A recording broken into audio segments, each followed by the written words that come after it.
So my name is Chris Payton and I'm the director of Quirk Solutions.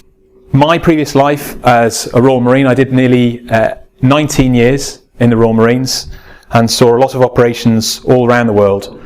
But I thought I'd tell you about a challenging situation that I once faced in Afghanistan today. So we spent a long time planning to go to Afghanistan. We were preparing for over a year to go out there. And my role was going to be the officer responsible for planning all operations in Helmand province. So I was coordinating 6,500 people, a couple of £1 billion worth of equipment, around 27 bases, and looking at all of the governmental, military and civil effects that were coming in and trying to manage it all together. Going into Afghanistan is an experience all in itself, to be honest, because you fly in on a C130 Hercules at night, and when you get close to the landing zone, all the lights go off, inside and outside, and you are in pitch black, wearing your body armour and your helmet, and your heart rate starts to rise. Okay? The reason they do it is because they want to look like a hole in the night sky and not be seen and get shot down. You're in the back, there's nothing you can do about it if you are going to get shot down, so you just sit there and hope that they're doing the job as best they can, as they go from 20,000 feet to landing in literally around about 2 minutes flat. Alright, so there's no nice long glide path coming in, it is point at the deck and go for it. The next day, you come out to get onto a Chinook helicopter to fly into your base, and you've all seen them flying around. They sit on this pan and the heat is tremendous and the dust is starting to recirculate back up from the blades as you walk towards the back of this thing. And you've got a door gunner looking out of the front right, a door gunner looking out of the front left, and one pointing out the back of the Chinook. You get in, you sit down, you can't really hear an awful lot, but you see these basically Chinooks starting to lift, synchronized and flying off, and you go skimming off across the desert, and you can occasionally get glimpses of the other one as they weave their way in to the base I was going to, which was called Lashkar. Now Lashkar sat right in the very center of Helmand province, okay? And that's where my headquarters was, because it's where the provincial governor sat. So this is the kind of like the political hub, if you like. And around the outside of Helmand was a ring of bases. And the idea was that these were this ring of steel, inside which you've got a protected bubble that we would all operate in. So I'm sitting right at the very centre of the most protected space you can get, it would seem, in Helmand province. My job was to do the plans and to coordinate stuff. So as you'd expect, my headquarters was pretty nice. We were in an air-conditioned cabin. I had map tables around, we had all sorts of briefing rooms. Over in the back left-hand corner of the room, as I look at it from here, from where I worked, was the operations room. And that's where all of the radio traffic came in and out of. They had the plasma screens up in there where we could track people virtually in real time as to where they were on the ground at all times. And on the outside of that box is a red light. And that red light is the worst thing in your life when you're in that headquarters, because when it goes on, it means that there's been a casualty or a fatality. And the ops room is now shut as they try to deal with the incident. And having had a lot of combat experience previously, I found that psychologically incredibly difficult, because I'd always been out on the ground with the people that were taking the risks, alongside them taking the same risks. Now I was designing these plans and other people were facing the risks, and all I got, the effect of it, was that red light in the corner of the room. So very, very challenging. And you feel a bit of a fraud because you're not involved in the fight. That was until the fourth night of the tour, okay, when a force of 400 Taliban fighters infiltrated the Ring of Steel. Not difficult to do because we're in counterinsurgency, so nobody's wearing uniforms.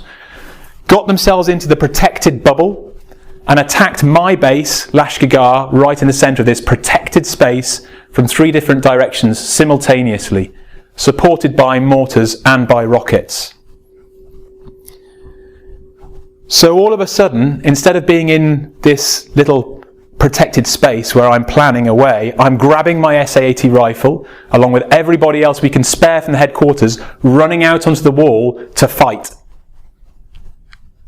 And it's a real different mindset. You're looking out now into the dark, trying to work out who's who and who's where. Where are the Afghan police? What are they doing? Where are the Afghan army? Because I'm not in my headquarters now. I can't see things on a screen. I'm back to where I used to be. The mortars and the rockets start to come in. One of the dog handlers was sitting in his cabin when a 107mm Russian-made rocket punched through one side of the cabin wall, shot straight through the other side without exploding, and carried on through the compound. And he literally was sat there with a dog, looking at the holes in the walls and wondering whether it had quite happened. We managed to coordinate getting in some Apache helicopters to come and help us out. Okay? And they have a very distinctive beat to them and a sound to the rotor blades.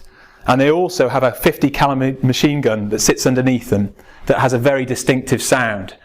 And when you could start to hear that doof, doof, doof, doof, doof, doof, doof, doof, as this 50 cal starts to deal with the mortar teams, starts to deal with the rocket teams, all of a sudden you get this sense of, it's going to be all right. It's going to be all right. We're all right. We're not going to suddenly get overrun by all these fighters coming onto our base. The oil and gas sector, whether you're a supplier or whether you're an operator, are facing challenging times at the moment. And you are effectively involved in that fight.